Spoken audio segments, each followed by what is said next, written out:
ஓம் சாந்தி 30-3-2024 சாக்கார முரளி.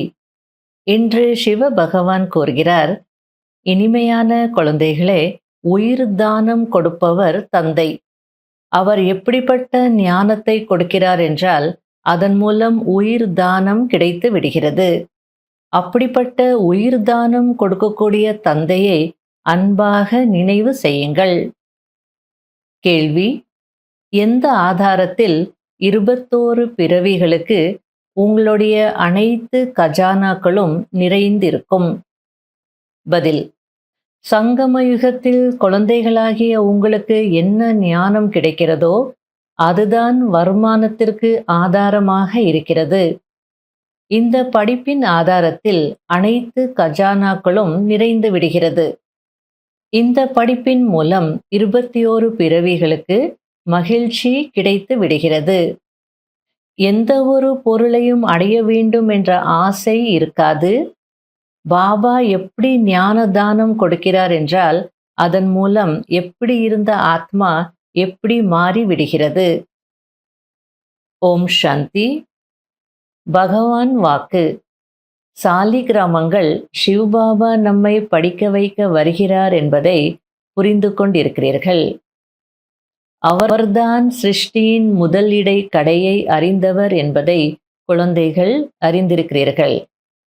மனிதர்கள் அனைத்தையும் மறந்துவிட்டார்கள். யார் கற்பித்தாரோ அவருக்கு பதிலாக முதல் நம்பரில் படிப்பவரின் பெயரை போட்டுவிட்டார்கள். நீங்கள் படித்துக்கொண்டே இந்த விஷயத்தை நிரூபிக்க வேண்டும். உங்களை தவிர வேறு யாரும் இந்த விஷயத்தை நிரூபிக்க முடியாது. இது அனாதி டிராமா, மீண்டும் ரிப்பீட் ஆகும் என்பது குழந்தைகளுக்கு தெரியும். நீங்கள் மனிதர்கள் அனைவரையும் சீர்திருத்துவதற்காக முயற்சி செய்கிறீர்கள். மனிதர்கள் எப்போது திருந்துகிறார்களோ அப்போது உலகமும் திருந்து விடுகிறது. அதாவது இப்போ கூட பாரதத்தை பற்றி சொல்லும் போது, பாரதம் விஸ்வ குருவாக இருக்கிறது அப்படின்னு எல்லா நாடுகளும் சொல்றாங்க. பாரதம் விஸ்வ குரு அப்படின்னா என்ன அர்த்தம்? பாரதத்தில் இருக்கக்கூடிய மனிதர்கள், பாரதவாசிகளை தான் குறிக்கிறது. அப்போ பாரதவாசிகளுடைய சம்ஸ்காரம், பாரதவாசிகளுடைய கலாச்சாரம் உலகத்துக்கு வழிகாட்டியாக இருக்கு. அந்த அர்த்தத்துல பாபா சொல்லிட்டு இருக்கிறார், எப்போ மனிதர்கள் மாறுறாங்களோ அப்போ உலகமும் மாறிடும். சத்யுகம் என்பது சீர்மிகுந்த புதிய உலகம். கலியுகம் என்பது சீர்கெட்டு போன பழைய உலகம். இதையும் குழந்தைகளாகிய நீங்கள் நல்ல முறையில் புரிந்து கொண்டிருக்கிறீர்கள். மேலும் தாரணை செய்து மற்றவர்களுக்கு புரிய வைப்பதற்கான தகுதியுடையவர்களாகவும் ஆகிறீர்கள்.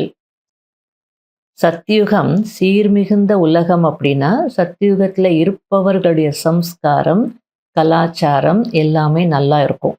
அதனால அந்த உலகமும் நல்லா இருக்கும். இப்போ கலியுகத்தை சீர்கெட்டு போன உலகம், பழைய உலகம் அப்படின்னு ஏன் சொல்றாங்க? ஏன்னா எல்லாருடைய சம்ஸ்காரமும் கெட்டு போயிருக்கு, கலாச்சாரம் சீரழிந்து போயிருக்கு. ஆகையால பாபா சொல்றார், இது நீங்க நல்லா புரிஞ்சுக்கிட்டீங்க, தாரணை செய்து மற்றவர்களுக்கு புரிய வைக்கிறதுக்கு தகுதியானவர்களாகவும் ஆயிருக்கீங்க அப்படின்றார். குழந்தைகளாகிய உங்களுக்கு பாபா மீது அன்பு இருக்கிறது. நீங்கள் பாபாவை நினைவு செய்கிறீர்கள். பாபாதான் உயிர் தானம் கொடுக்கக்கூடியவர். ஞான தானம் எப்படி கொடுக்கிறார் என்றால், அதன் மூலம் எப்படி இருந்தவர்கள் எப்படி ஆகி விடுகிறீர்கள். ஆகல இன்று முழு நாள் இதை பற்றி சிந்திக்கணும். ஞான தானம் கிடைத்த பிறகு, உயிர் தானம் கிடைத்த பிறகு நான் எப்படி மாறி இருக்கிறேன், எப்படி இருந்தேன், ஆனால் இப்போ எப்படி இருக்கிறேன். ஒவ்வொரு டிராஃபிக் கண்ட்ரோல் டைம்லையும் இதை சிந்தனை பண்ணணும். அந்த ஸ்வமானில் நிலைத்திருக்கணும். அப்போ நல்ல நல்ல அனுபவங்கள் கிடைக்கும். பாபா நமக்கு இப்படியெல்லாம் புது புது விஷயங்களை கூறுகிறார். எனவே பாபாவின் மீது அன்பு இருக்க வேண்டும். இப்போது அனைத்து பொருட்களும் ஆர்டிஃபிஷியல், அதாவது செயற்கையானதாக ஆகிவிட்டது. எதற்கு விலை எதுவும் இல்லாமல் இருந்ததோ அவை இப்போது விலை கொடுத்து வாங்கும் பொருளாக ஆகிவிட்டது. கொஞ்சம் உலகம் மாறும்போது என்ன சொன்னாங்க? விறகு விலை கொடுத்து வாங்குற அளவுக்கு ஆயிடுச்சா? அப்படின்னு சொன்னாங்க. அப்புறம் உப்பு விலை கொடுத்து வாங்குற அளவுக்கு ஆயிடுச்சா? அப்படின்னாங்க. இப்போ தண்ணீர் விலை கொடுத்து வாங்கிட்டு இருக்காங்க. எல்லாம் பிளாஸ்டிக் உலகம் ஆயிடுது. பிளாஸ்டிக்குக்கு என்ன மதிப்பு இருந்தது? துவாபர் யுகத்துல கூட பிளாஸ்டிக்குக்கு எந்த மதிப்பு இல்ல. கலியுக ஆரம்பத்துல கூட பிளாஸ்டிக் இல்ல. இப்போ கலியுக கடைசியில எல்லாம் பிளாஸ்டிக் ஆயிடுச்சு. பிளாஸ்டிக் மயம். அதனால பல வியாதிகளை வர வச்சுக்கிட்டாங்க. இந்த கலியுக கடைசியில கூட ஒரு 20 வருடங்களுக்கு முன்னாடி பார்த்தீங்கன்னா, முருங்கக்காய், வாழைக்காய், வாழைத்தண்டு, வாழைப்பூ இதெல்லாம் யாரும் காசு கொடுத்தே வாங்க மாட்டாங்க. இப்போ அது கூட காசு கொடுத்து தான் வாங்கணும். பணம் கொடுத்து தான் வாங்கணும். அங்கு அனைவருக்கும் அவரவர்களுடைய ஆஸ்தி ஆகியவை இருக்கும். ஆகையால் ஆசைப்படுவதற்கு இல்லாத பொருள் என்று எதுவுமே இருக்காது. எல்லார்கிட்ட எல்லாம் இருக்கும்போது யார் எதற்காக ஆசைப்படுவாங்க? அந்த மாதிரி உலகம் சத்யுகம். பாபா கூறுகிறார், நான் உங்களுக்கு ஞானம் கொடுத்து உங்களுடைய கஜானாவை அப்படி நிரப்பி விடுகிறேன் என்று கூறுகிறார். இப்பொழுது உங்களுடைய புத்தியில் ஞானம்தான் வருமானத்திற்கான ஆதாரம் என்பது இருக்கிறது. எல்லாமே ஞானம்தான். அதாவது எல்லாவற்றிற்கும் ஆதாரம் ஞானம்தான் அப்படின்னு சொல்றார். இந்த படிப்பின் மூலம் நீங்கள் எவ்வளவு உயர்ந்தவர்களாக ஆகிறீர்கள். அந்த ஆசிரியர்களும் கற்பிக்கிறார்கள். அதன் மூலம் அற்பகால சுகம் கிடைக்கிறது. இந்த படிப்பின் மூலம் உங்களுக்கு 21 பிறவிகளுக்கான சுகம் கிடைக்கிறது. குழந்தைகளாகிய உங்களுக்கு மிகுந்த மகிழ்ச்சி இருக்க வேண்டும். இதை புரிந்து கொள்வதற்கு நேரம் எடுத்துக்கொள்கிறது. கோடியில் சிலர்தான் வெளிப்படுகிறார்கள். இவை அனைத்தும் தாரணை செய்வதற்கான விஷயங்கள். நீங்கள் தாரணை செய்கிறீர்கள். படிப்பு சொல்லிக் கொடுப்பவரோ சொல்லிக் கொடுத்துவிட்டு மறைந்து விடுகிறார். பிறகு படிப்பவர்கள்தான் சென்று உலகத்திற்கு எஜமானர்களாக ஆகிறார்கள். எவ்வளவு புதிய விஷயமாக இருக்கிறது. மனிதர்களுடைய புத்தியில் எதுவும் பதிவதில்லை. மாணவர்களாகிய நீங்களும் கூட வரிசை கிரமமாக இருக்கிறீர்கள். இது எல்லையற்ற பெரிய பரீட்சை. சிலர் பாஸ் ஆகிறார்கள், சிலர் ஃபெயில் ஆகி விடுகிறார்கள். நாம் இப்போது நல்லபடியாக படித்தால் கல்ப கல்பத்திற்கும் நன்றாக படிப்போம் என்பதை நீங்கள் அறிவீர்கள். நன்றாக படிப்பவர்கள்தான் உயர்ந்த பதவி அடைவார்கள். ஆத்மாவில்தான் நல்ல அல்லது கெட்ட சம்ஸ்காரம் இருக்கிறது. இந்த சரீரம் வெறும் மண்ணுதான். ஆத்மா நிர்லேப், அதாவது பாவ புண்ணியம் ஒட்டாததாக ஆக முடியாது. கண்டிப்பாக ஆத்மாவிற்குள்ள நல்லது கெட்டது எல்லாம் பதிவாகுது. அதற்கேற்பதான் ஜென்மம் எடுப்பாங்க. ஆகையால ஆத்மாவை நிர்லேப் அப்படின்னு சொல்லவே முடியாது அப்படின்றார். இல்லைன்னா இந்த உலகம் எப்படி இருக்கணும்? எல்லாரும் ஒரே யூனிஃபார்மா இருக்கணும் இல்லையா? எது யாருக்கும் ஒட்டலை அப்படின்னா உயர்ந்தவங்க, தாழ்ந்தவங்க, படித்தவங்க, படிக்காதவங்க, ஏழைங்க, பணக்காரங்க, அழகானவங்க, அசிங்கமானவங்க அப்படிலாம் வித்தியாசமே இருந்திருக்காது இல்லையா? இச்சமயம் இதை விகாரமற்ற உலகம் என்று சொல்ல முடியாது. இது விகாரம் நிறைந்த உலகம். அதனால்தான் ஹே பதித பாவனா வாருங்கள், வந்து எங்களை தூய்மையாக்குங்கள் என்று அழைக்கிறார்கள். தூய்மையான ஆத்மாக்கள் மூலவத்தனத்தில் இருப்பார்கள். அது பிரம்ம தத்துவம். அனைவரும் தூய்மையாகி அங்கே செல்வார்கள். பிறகு வரிசை கிரமமாக இங்கே நடிப்பதற்காக வருவார்கள். இது ஆதி சனாதன தேவி தேவதா தர்மத்தின் அஸ்திவாரம் ஆகும். அதாவது தூய்மைதான் ஆதி சனாதன தேவி தேவதா தர்மத்தின் அஸ்திவாரம் அப்படின்னு சொல்லிட்டு இருக்கிறார். அப்படி தூய்மையாகிறதுக்கு கூட ஞானம் வேணும். ஆகையால் பாபா அழகா புரிய வச்சிட்டு இருக்கிறார். அது விகாரமற்ற உலகம். இது விகாரம் நிறைந்த உலகம். அதனால்தான் பதித்த பாவனா வாங்க, வந்து எங்கள தூய்மையாக்குங்க அப்படின்னு கூப்பிட்டுட்டு இருக்காங்க. ஆத்மாக்கள் தூய்மை ஆனால்தான் மூலவத்தனத்திற்கு போக முடியும். பிரம்ம தத்துவத்துக்கு போக முடியும். தூய்மையாகி தான் எல்லாரும் அங்க போவாங்க. அப்புறம் அங்கேயே இருக்க மாட்டாங்க. திரும்பி இங்க நடிப்பதற்காக வரணும். வரிசை கிரமமாக வருவாங்க. ஆகையால தூய்மைதான் தேவதா தர்மத்தின் அஸ்திவாரம் அப்படின்றார். தேவதைகளை விட பிராமணர்களாகிய நீங்கள் மிகவும் ஞானம் நிறைந்தவர்கள். அதிசயம் அல்லவா?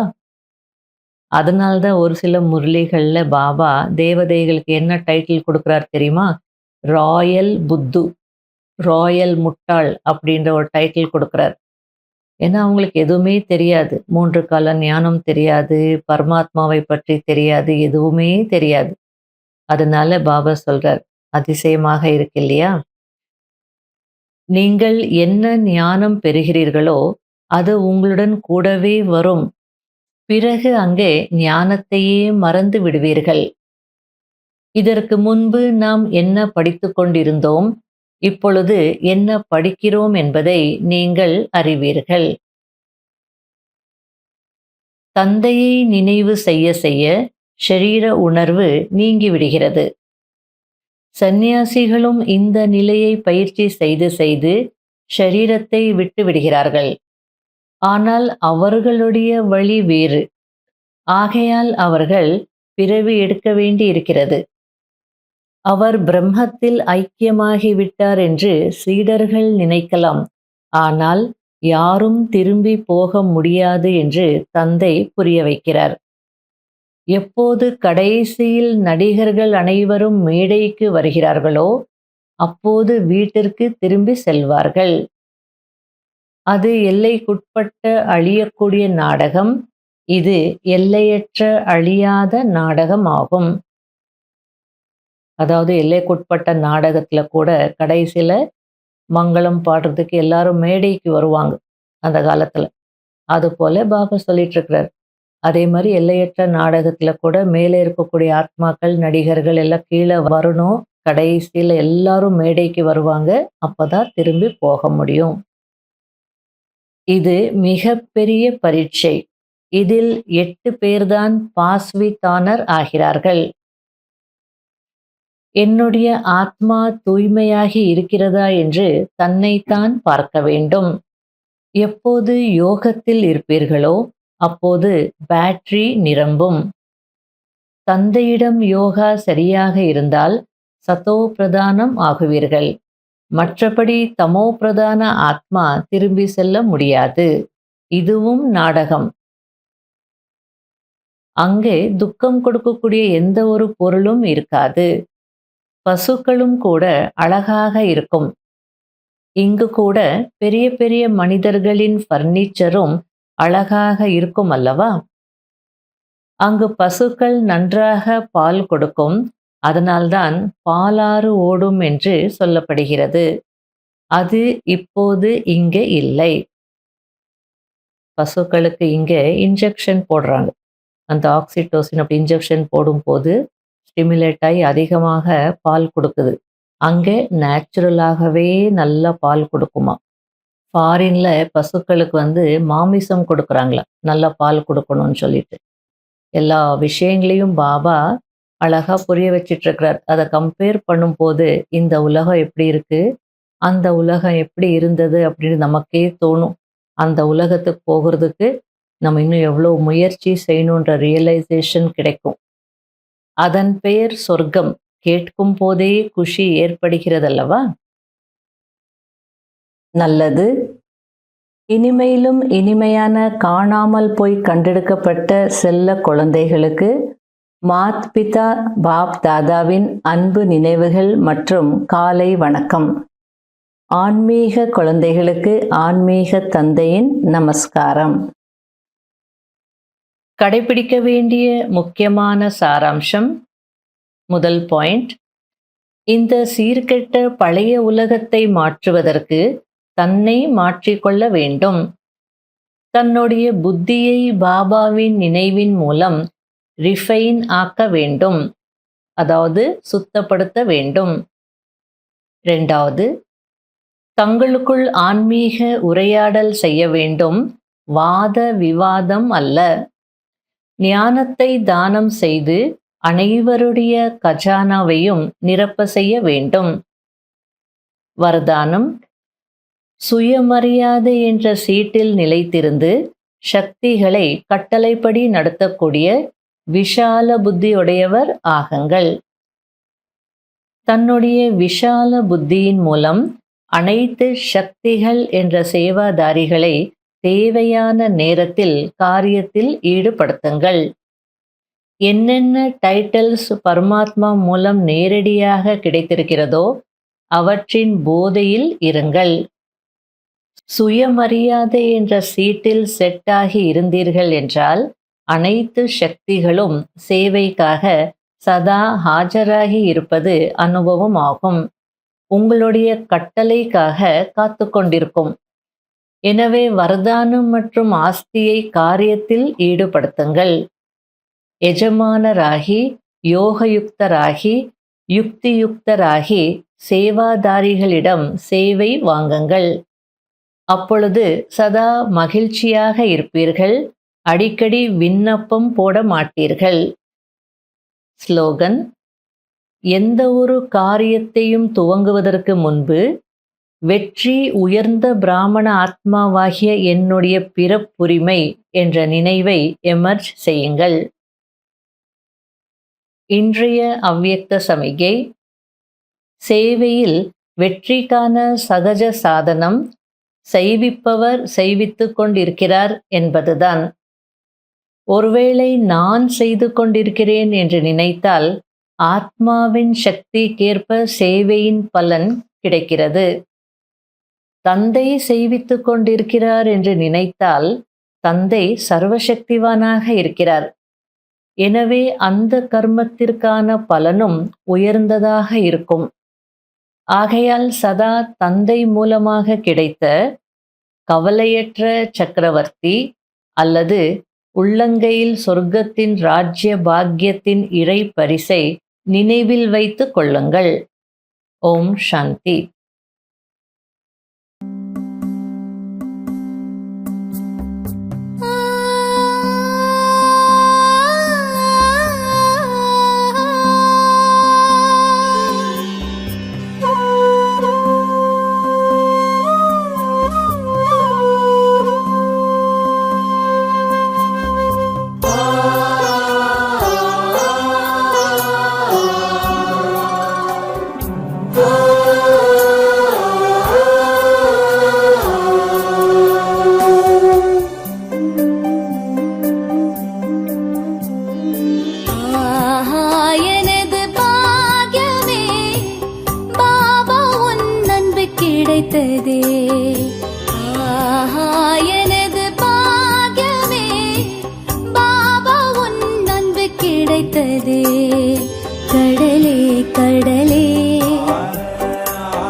பேரானந்தம் அடைந்தேனே.